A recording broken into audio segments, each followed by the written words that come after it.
Durante mucho tiempo, el trabajo femenino fue considerado indigno, incompatible con la madre abnegada y la esposa obediente. Las mujeres tuvieron que luchar al mismo tiempo por la igualdad de derechos y de remuneración. A fines del siglo XVIII, la ciudad de Buenos Aires contaba con casi un 30% de población afrodescendiente y mulata. Que en esta sociedad las mujeres, todas de los sectores intermedios y bajos, debían trabajar para subsistir. Solamente aquellas que tenían cierta holganza económica eran las que no lo hacían, o si lo hacían organizando el trabajo de los esclavos. En una sociedad donde el trabajo esclavo era fundamental, las mujeres cumplían con todas las tareas hogareñas y hasta hacían de damas de compañía de las grandes señoras porteñas. Otras eran enviadas desde muy chicas a aprender un oficio. Cocineras, panaderas y cigarreras vendían sus productos en las calles. Debían entregar a su amo, siempre un varón, la mayor parte de sus ganancias. Comprar esclavos y esclavas era considerado una inversión. Poco se sabe del trabajo de las mujeres libres. Por otro lado, la situación no cambió sustancialmente con la Ley de Libertad de Vientres de 1813, ni con la Constitución de 1853, cuando el Estado se comprometió a comprar todos los esclavos a sus propietarios. Bajo la misma situación de esclavitud, cumplían diferentes tareas según el género.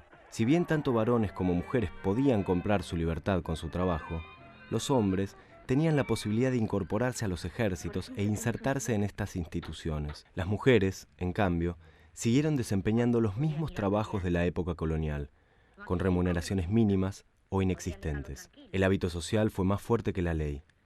Las esclavas vivían, al igual que las mujeres libres, en un ámbito dominado por los varones.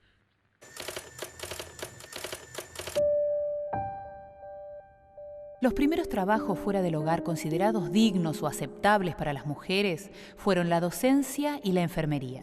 Cumplían en la sociedad un rol similar al de una madre dentro de su hogar: cuidar y educar.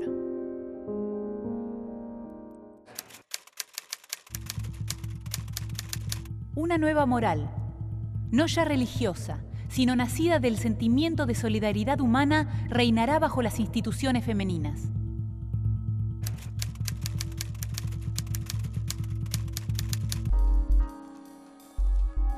En 1958, los niños y niñas que iban a la escuela primaria leían un libro que se llamaba Días de Infancia. En una de esas lecturas, lo que se decía era que las mujeres eran las personas que podían enseñar, cuidar, brindar amor a los niños, y me parece que esta idea de brindar amor, cuidado, protección, es interesante porque es la que articula las nociones básicas alrededor del trabajo femenino en la docencia y la enfermería. Las mujeres están capacitadas para cuidar y brindar amor. Esta idea tiene su historia y es interesante porque ya aparece formulada en el Censo Nacional de 1914. El mismo introductor del censo señalaba que era la mano firme del hombre la que tenía que estar presente en la dirección de las escuelas. Y esto tiene sus implicancias, porque a lo largo del siglo XX las mujeres tuvieron enormes dificultades para llegar a los cargos directivos, no solo en el nivel primario, donde eran mayoría, sino también en el nivel secundario y en la universidad. Así como las maestras y las enfermeras debían ser un modelo de virtud, la sociedad patriarcal condenaba, a la vez que toleraba, otra profesión muchas veces llamada la más vieja del mundo: la prostitución. La violencia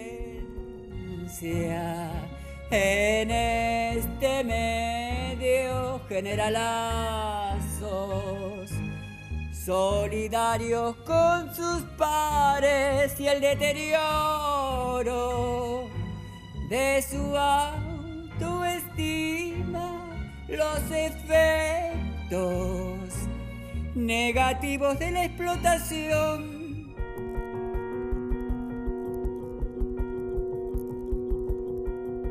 Sin clientes no hay prostitución, sin varones que consumen el cuerpo de las mujeres no habría trata para explotación sexual. La prostitución puede ser una salida para algunas mujeres en alguna circunstancia de su vida, mujeres en una situación de extrema vulnerabilidad social, pero no podemos pensarlo como un trabajo. Las mujeres que están en situación de prostitución sufren grandes vejaciones, es una actividad que está fuertemente atravesada por la violencia. Son violadas, vejadas por los proxenetas y muchas veces también por los clientes, son drogadas para poder soportar esa situación y para caer en la sumisión que requieren quienes las explotan sexualmente. Los grandes ausentes en este debate son, por un lado, los varones prostituyentes y por otro lado también los diarios que son soporte y actúan como cómplices de alguna forma de este comercio sexual al poner en sus páginas y lucrar, claro, en sus avisos clasificados con avisos de comercio sexual.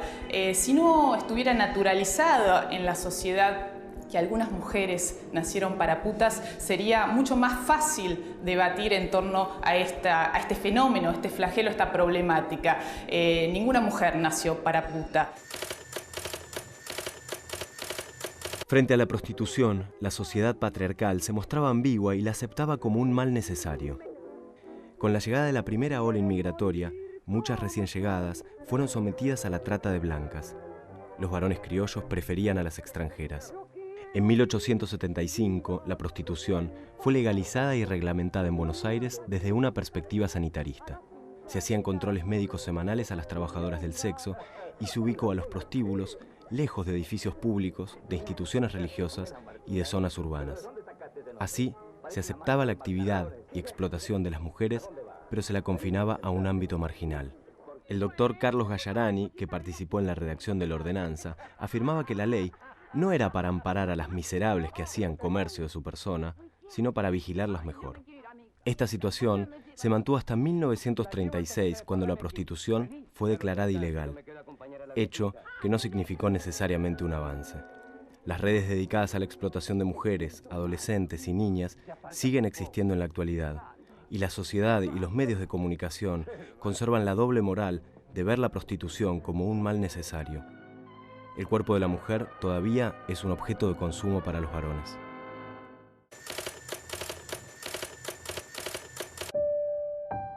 Con la llegada de la gran ola inmigratoria a fines del siglo XIX, muchas mujeres se insertaron en las actividades que los varones consideraban adecuadas para ellas.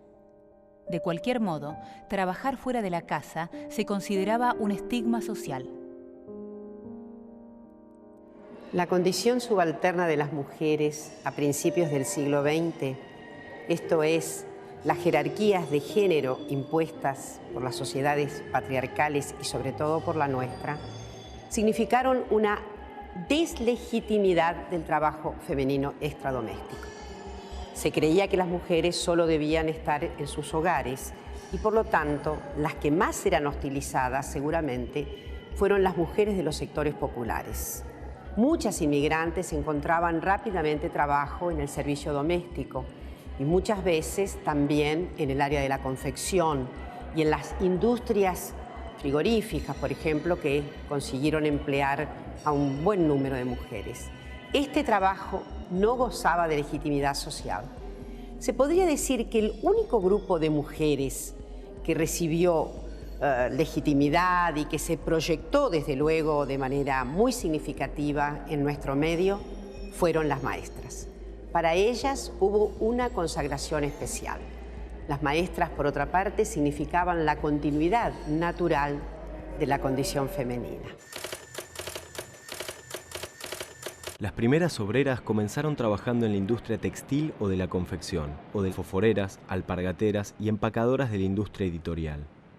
En el sector de servicios como personal de atención al público, telefonistas o secretarias. Cobraban hasta un 50% menos que los varones y se veían sometidas al acoso de sus superiores. En muchos casos, las empresas ocultaban su contratación y las condiciones en las que trabajaban.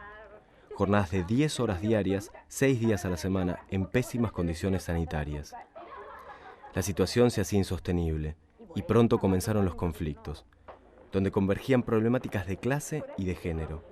Una reivindicación resumía ambas: igual remuneración por igual tarea. En 1904 se declaró la huelga de sastres, a la que pronto se plegaron las costureras y trabajadoras de la confección. En 1919 se declaró en huelga el gremio telefónico. El contexto laboral de las trabajadoras se volvía cada vez más precario. En muchos casos, las empresas exigían que las empleadas fueran solteras y eran despedidas si se casaban. El embarazo también constituía causa legítima de despido. En 1924 se reclamó la creación de guarderías en los locales que emplearan a más de 50 trabajadoras. Estas demandas pocas veces fueron atendidas y recién a partir de los años 30 se crearon las primeras leyes. Sin embargo, esta legislación comenzó a cumplirse plenamente con el primer gobierno peronista, en 1946.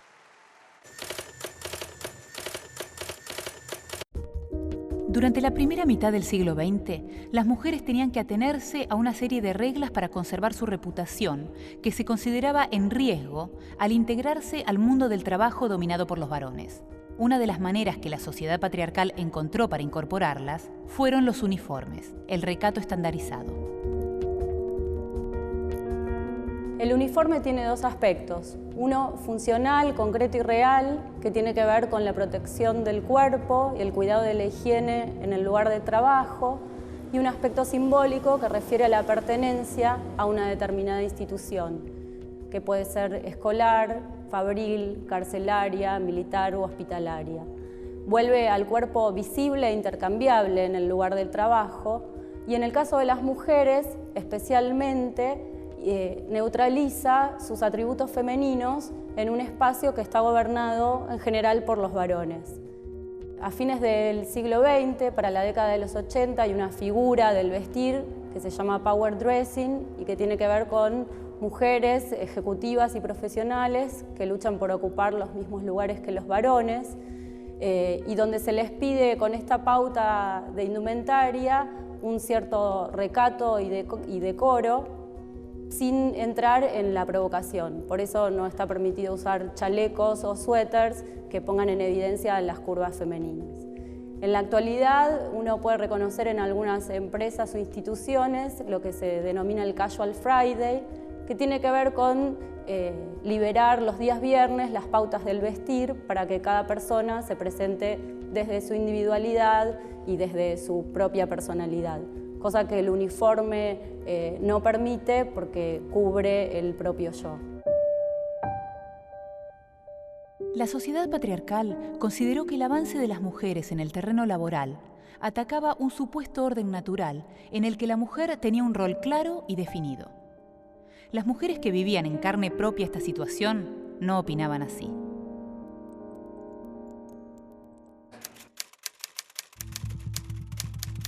No hay emancipación de la mujer. La emancipación que nosotras, mujeres libres, propiciamos es social, netamente social.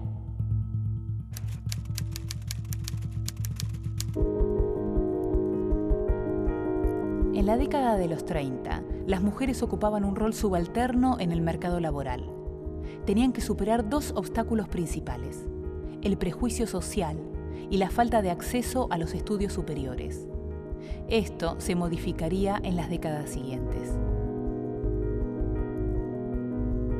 Dentro de todo se la pasa. Yo no tengo muchas quejas, que digamos, pero sí uno pasa de todo. Por ejemplo, yo ahí en las máquinas donde trabajaba por producción, lloraba del dolor de las manos.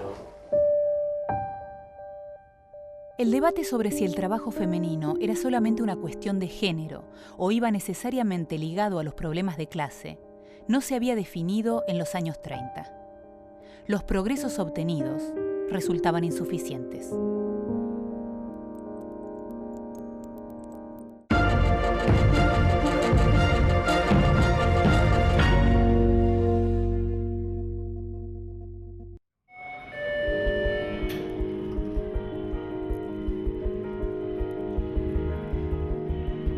Una vez sancionadas las leyes laborales básicas que protegían a las mujeres, todavía seguía pendiente un reclamo central, que pasaba por el género, pero lo trascendía: la igualdad de remuneración por igual tarea. Las políticas laborales implementadas por el peronismo estaban destinadas tanto a hombres como para mujeres. En el caso de las mujeres, se pensó en un momento el postulado de igual trabajo, igual remuneración. Sin embargo, estas políticas después quedaron desvanecidas dentro del conjunto de políticas globales laborales adoptadas en la época. Sin embargo, un tema específico que se aplicó al tema mujer es el tema de las cajas de maternidad y las primas por maternidad. La mujer trabajadora dentro del peronismo era considerada, a diferencia de otras fuerzas políticas, como una mujer alegre, sonriente, feliz. Esa era la estética que marcaba el peronismo respecto de estas mujeres. Lejos estaban las desgarbadas, las mujeres oscurecidas que mostraba el Partido Comunista o el Partido Socialista. El peronismo implementa las reinas del trabajo y a partir del año 48 empiezan a producirse espectáculos públicos en Plaza de Mayo, donde era una escenificación de la reina del trabajo y la belleza femenina como un concepto político en sí mismo. Tampoco hay que olvidar que el peronismo actuó de manera coyuntural, de acuerdo a las necesidades del momento en materia de trabajo femenino. Es así que la mujer dentro del hogar debía potencializar sus actividades como para ser una buena ama de casa y una buena madre. Ahora, esta potencialización le implicaba también no tener horarios, no tener vacaciones, no tener aguinaldos, no tener días libres. Con la crisis económica de 1930, el país comenzó un proceso de industrialización que dejó atrás el modelo exclusivamente agroexportador. En consecuencia, se abrieron nuevas fuentes de trabajo en las que las mujeres pudieron insertarse, pero una vez más, debieron enfrentar grandes dificultades. Una de ellas fue su falta de capacitación y estudios superiores. Esta desventaja las condenaba a cumplir siempre un rol subalterno.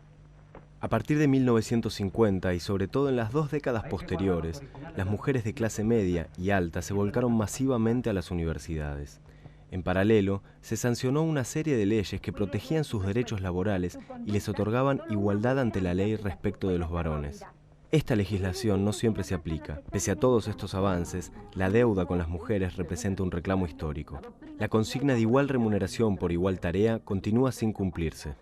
Las mujeres perciben entre un 20 y un 30% menos que los varones y su presencia sigue siendo minoritaria en los ámbitos gerenciales, por más que tengan niveles de formación superiores. A mediados del siglo XX, el trabajo femenino seguía siendo un tema conflictivo para la sociedad, más allá de la legislación sancionada.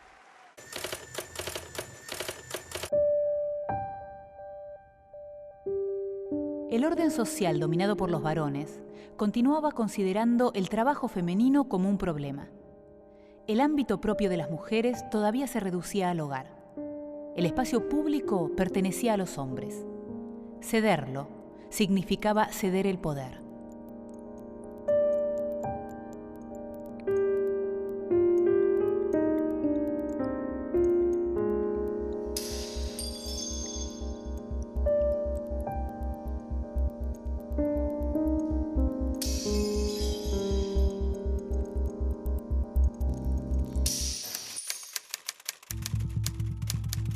Lo que los hombres, fuera de una minoría que bendigo, no parecen comprender es que no nos interesa en absoluto ocupar su puesto, sino ocupar por entero el nuestro.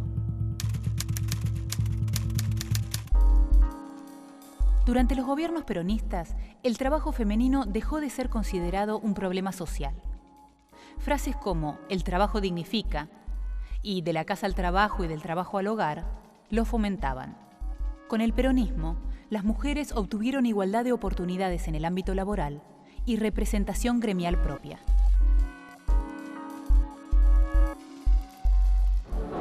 El medio que eligió para ganarse la vida es el que le gusta. Y uno piensa que Úrsula aportó su granito de arena al progreso del feminismo. Más que un granito, varios camiones. En el año 89 nosotros comenzamos un grupo de mujeres, de 6 mujeres que nos conocíamos del barrio. 89, época de hiperinflación, comenzamos a juntarnos para conseguir las pastillas anticonceptivas. A partir de ahí empiezan a surgir otras ideas nuestras. Se imaginan conseguir pastillas en el 89, bueno, era imposible.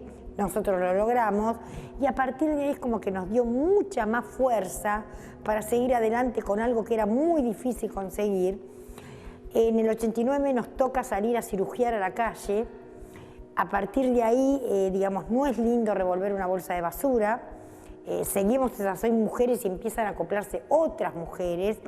Y a partir de ahí empezamos a pensar, ¿por qué revolver una bolsa de basura? ¿Por qué no hacer una tarea más digna? ¿Por qué no juntarnos y vender todos juntos ese material? El material, nosotros llamamos material a la basura, que muchos le llaman, ese material reciclable. Y bueno, y ahí nace el programa socioambiental. ¿En qué consiste? Capacitación a los vecinos, enseñarles a separar, promotores ambientales. El vecino empieza a separar en el 2000, se forma la cooperativa, todo legal, porque veníamos de la exclusión social a la inclusión social. Hoy en día tenemos la cooperativa, logramos un montón de cosas, los puestos clave los tenemos las mujeres. Se fue dando naturalmente, porque yo creo que nosotros las mujeres tenemos algo muy especial en el tema de la lucha. Cuando más difícil es, más fuerte nos ponemos. La segunda mitad del siglo XX de la historia argentina estuvo marcada por una sucesión de golpes militares y crisis económicas. Los gobiernos castrenses no sancionaron leyes a favor de la igualdad de derechos laborales para las mujeres. Sí lo hicieron los democráticos, sobre todo después de 1983. El objetivo era garantizar la ansiada igualdad de remuneración, tantas veces postergada. A fines de la década de 1990 y comienzos del siglo XXI, la economía argentina sufrió la mayor crisis económica de su historia. Esta situación dio lugar a nuevas formas de trabajo y de organización laboral, y las mujeres cumplieron un rol fundamental dentro de estas nuevas modalidades de trabajo. Algunas se organizaron en cooperativas para poner en funcionamiento las fábricas abandonadas o quebradas durante la debacle. Estas mujeres tienen muy poco que ver con las empleadas textiles de principios del siglo XX. Otras se vieron obligadas a trabajar en un oficio que aún ejercen en igualdad con los hombres y con todo el grupo familiar: la recolección de residuos reciclables o cartoneo. Estas nuevas maneras de trabajar se caracterizan por su organización horizontal, sin jerarquías. En las cooperativas, las decisiones se toman mediante el voto en asambleas y las tareas se reparten de manera consensuada entre los miembros.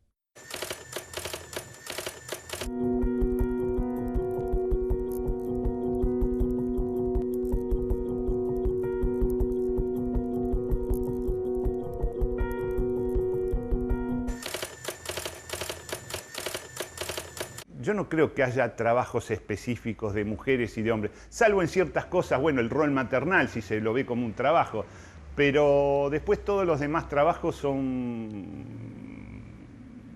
indistintos. La mujer no puede boxear, no da. La mujer no puede jugar a la pelota, no da. Y el hombre no puede planchar, no da. No sé, antes hubiera dicho que quizás algún deporte como el box o algún trabajo de carga no era para la mujer. Hoy día mujeres manejan camiones así enormes, o participan en el box, participan en el fútbol, participan casi en todas las tareas. En la actualidad, las mujeres lograron igualdad legal con los varones y ocupan supuestamente todos los espacios laborales. En los hechos, sin embargo, esta equidad no se cumple. Siguen recibiendo una remuneración inferior a la de los hombres y el nivel de empleo informal es mayor entre ellas. Al mismo tiempo, la prostitución y la trata de personas siguen existiendo.